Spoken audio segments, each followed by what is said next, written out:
Hello, dear friend. My name is Dr. Robert Ellis. I'm now in my 70s, and throughout more than 40 years of practicing medicine, I've learned that the most profound truths don't always come from blood tests or CT scans. They come in quieter moments, in the way someone lowers their eyes when talking about home, or in the subtle tremble of a hand when recalling an old memory. With time, I've come to understand that some of the deepest forms of healing we seek in old age aren't just physical, they're emotional, they're spiritual, they're human. Today, I want to speak to you about something that isn't often discussed in waiting rooms or health magazines. In fact, it's something many people over 70 feel in their bones but rarely say aloud. The quiet relief and sometimes unexpected joy that can come from living alone in this stage of life. Now, I know how that sounds. Being single, especially later in life, is often misunderstood. It's painted as loneliness, as giving up, or as the result of loss. But in truth, for many people I've cared for and walked alongside, being single has offered a kind of space that long-term relationships sometimes no longer provide. Space to breathe, space to rediscover who they are, and space to finally choose peace without guilt. You see, after decades of caring for others, raising children, supporting spouses, sacrificing dreams, keeping the household running, it's natural to reach a point where you wonder, what would life feel like if I didn't have to adjust myself every day for someone else? That question, though subtle, is powerful. And it has opened the door to a truth I believe we all deserve to hear, that life after 70 doesn't have to be defined by obligation. It can be redefined by freedom. This conversation isn't about resentment. It's not about bitterness or isolation. It's about clarity. It's about honoring your emotional bandwidth, your energy, your time. It's about recognizing that after a lifetime of showing up for everyone else, maybe, just maybe, it's time to show up for yourself. So if you've ever felt tired, not just in your body but in your spirit, tired of bending, of compromising, of explaining who you are, then I hope you'll stay with me. Because what follows are 7 deeply human and deeply healing reasons why being single after 70 isn't just okay. It might be the most liberating gift you've given yourself in decades. Let's begin. 1. The quiet exhaustion of a lifetime of compromise. For most of your life, you've likely lived for other people. You raised children, you kept a marriage going, you made meals, mended rifts, showed up when others needed you, even when no one asked how you were doing. You absorbed sharp words and learned to swallow your truth to keep the peace. You gave up little things every day, your preferences, your rhythms, your quiet needs. Until one day, those sacrifices no longer felt noble, they just felt. And now, here you are. The children are grown, the house is quieter, the years have etched themselves gently across your hands and your heart. And maybe, just maybe, you're beginning to ask, what if I didn't have to keep adjusting myself for someone else? At this age, you don't owe anyone your peace. You don't have to bend anymore just to keep the air clear. You have earned the right to breathe freely. Living alone is often mistaken for loneliness, but for many it becomes something else entirely. It becomes emotional restoration. It becomes the soft return to your own pace, your own likes, your own silence. You eat what you want, not what someone else expects. You sleep when you feel tired, not when the lights go off in the next room.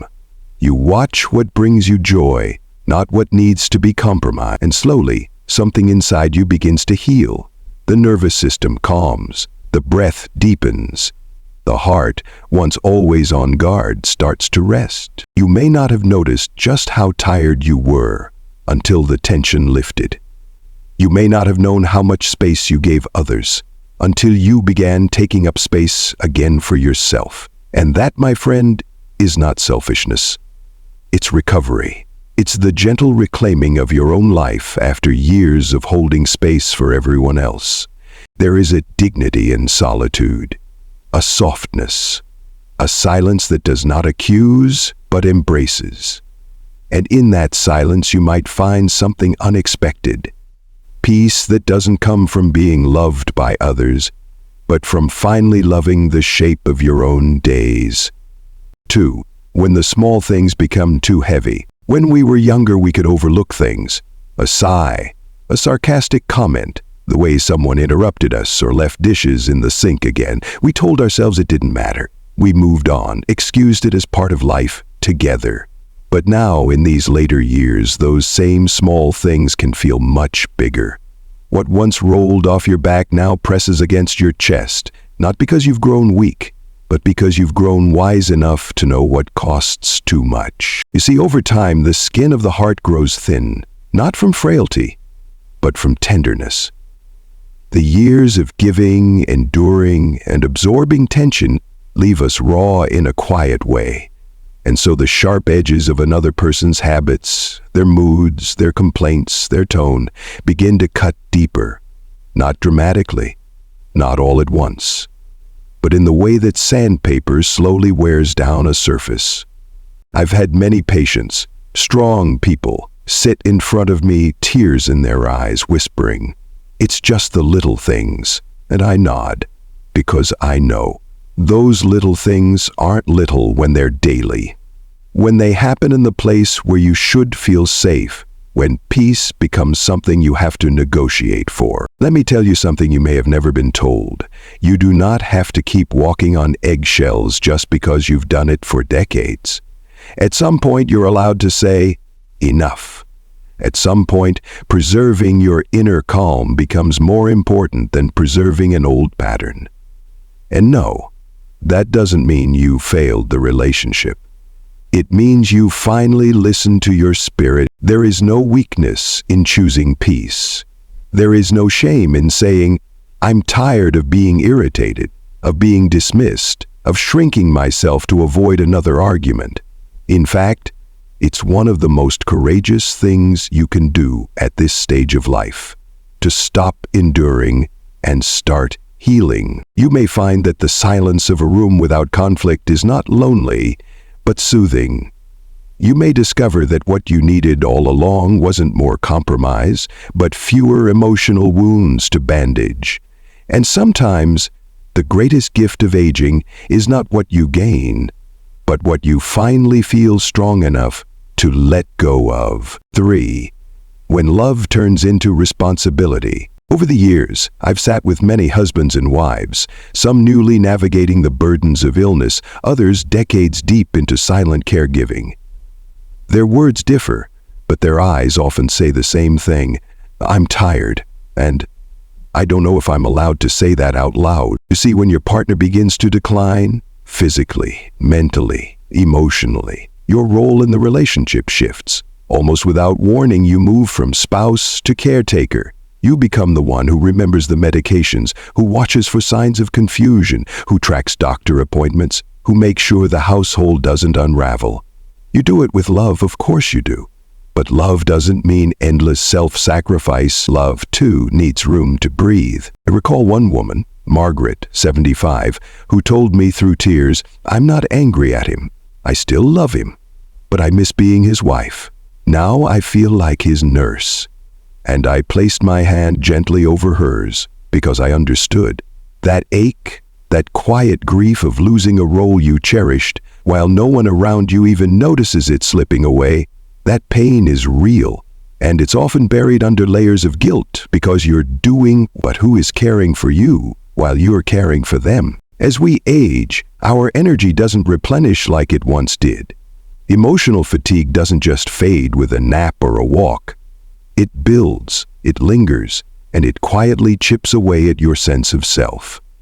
One day you wake up not just exhausted, but unsure of where you went in the midst of all this caretaking. Let me be clear. Loving someone deeply does not mean abandoning yourself completely. There is no shame in admitting that the weight is getting heavy. There is no weakness in saying, "I need to feel like me again." In fact, it may be the most honest act of love to recognize when your devotion has become depletion. And And sometimes, the most compassionate thing you can do for yourself and for your partner is to step back just enough to reclaim a part of your own soul. You are not selfish for wanting to be seen again as a person, not just as someone who gives. You are human. And the truth is, a heart can only keep pouring out if it's allowed every now and then to be filled too. 4. When the spark of newness fades, love grows quiet. Over time, even the most loving relationships can begin to settle into stillness. Not the comforting kind, the kind that soothes the soul, but a quieter, heavier kind. A stillness that no longer feels like peace, but like absence. When couples have been together for decades, something unspoken can begin to drift in. A lack of novelty. The conversations stay the same. The meals are predictable. The routines become grooves so deep, there's no room left for surprise. No sudden laughter. No, let's try something different tonight. No spark. I've had many patients, gentle, loyal, soft-spoken, sit across from me and say with quiet eyes, "I'm not angry at my partner. I just don't see myself anymore." And I knew exactly what they meant, because when everything becomes predictable, it's not just the relationship that feels stagnant. It's you that starts to disappear inside it. You begin to feel like a faded version of the person you used to be. Curious, engaged, alive. Life becomes a loop. And somewhere in that loop, your inner fire flickers lower. It's not that your partner is a bad person, and it's not that you stopped loving them, but something essential has slipped through the cracks. The sense that life is still expanding, still surprising, still full of things you haven't done or felt yet. One woman told me, "I wanted to learn how to play piano." He wanted to watch the same old shows. It wasn't a fight, it was just silence. And I realized I wasn't just alone. I was unseen. That's why for some people, choosing to be single after 70 isn't about escape, it's about rediscovery. It's not the absence of love that sends them there, it's the deep longing to reconnect with life itself. To wake up with a sense of maybe again. Maybe I'll travel, maybe I'll paint, maybe I'll fall in love with a morning walk, or a new language, or just my own company. Because we don't stop needing wonder when we turn 70. If anything, we need it more than ever. So no, solitude in this chapter of life isn't failure. It can be the very doorway to aliveness, the space where your forgotten self begins to speak again, softly at first, then louder, saying, "I'm still here." 7. When caregiving becomes invisible, there's a kind of tiredness I've come to recognize, not in the body, but in the spirit. It doesn't come from working too hard or staying up too late. It comes from being quietly unacknowledged for years. You prepare the medications, you fold the laundry, you keep the pantry stocked, the appointments remembered, the thermostat just right. You do it without being asked. You do it out of habit, out of love. And slowly, almost imperceptibly, what once felt like kindness becomes duty. What once felt meaningful becomes expected. And when something is expected long enough, it starts to go unseen. You don't need grand gestures, you don't need daily applause, but what you do need, what we all need, is to feel that our presence matters. That what we give is noticed, that our efforts mean something to the person we're doing them for. And when that quiet recognition fades, something inside begins to ache. It's not resentment, not at first. It's more subtle than that. It's the sting of becoming a fixture in someone's life rather than a partner in it. I remember one gentleman, Harold, 81, who told me with a soft chuckle, "I stopped fixing things around the house just to see if she'd notice." She didn't, not for weeks. And when I asked how that made him feel, he looked at the floor and whispered, "Invisible." And that's the word, isn't it? Not unimportant, not unloved, but invisible. You begin to wonder, am I still a companion? Or just someone who keeps the engine running behind the scenes? I've come to believe that sometimes choosing to live alone in later life is not about loneliness at all. It's about returning to visibility, about stepping out of the shadows of long-standing roles and routines to say, I'm still here. I still have worth beyond what I do for others. It's not about leaving someone behind. It's about no longer leaving yourself behind. And if there's one truth I'd like to leave you with, it's this. At any age, in any chapter, you deserve to be seen, not just for what you do, but for who you are when you're no longer doing anything at all. If you've stayed with me through this conversation, thank you. It means you were willing to open your heart to a topic that many shy away from. Perhaps because it feels too personal, too complicated, or too quietly painful. But here's what I want you to remember. Choosing peace, choosing solitude, choosing yourself at this stage in life is not giving up. It is waking up.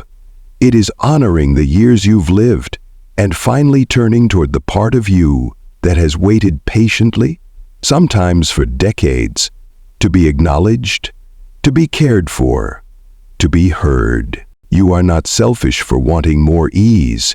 You are not disloyal for needing space. You are not broken for feeling tired of roles you've carried for too long. You are simply human. And after a life of showing up for others, you are allowed, fully, freely, and without apology, to show up for yourself. Whether you are single by choice, by circumstance, or somewhere in between, this chapter of your life is still yours to write. You can fill it with silence that soothes rather than silence that wounds. You can rediscover your voice, your interests, your rhythms. You can find love again, in friendships, in nature, in stillness, even in yourself. And if anyone tells you that it's too late to change, too late to choose a different kind of life, you look at them gently, and you tell them what I've told so many others. Peace has no expiration date. Take care of your heart. It's carried you this far, and now it's time to let it rest, breathe, and maybe even bloom again. Thank you for spending this time with me. If this message touched something inside you, I'd be honored if you shared it. Until next time, be well. Stay kind to yourself, and remember, even now, you are becoming.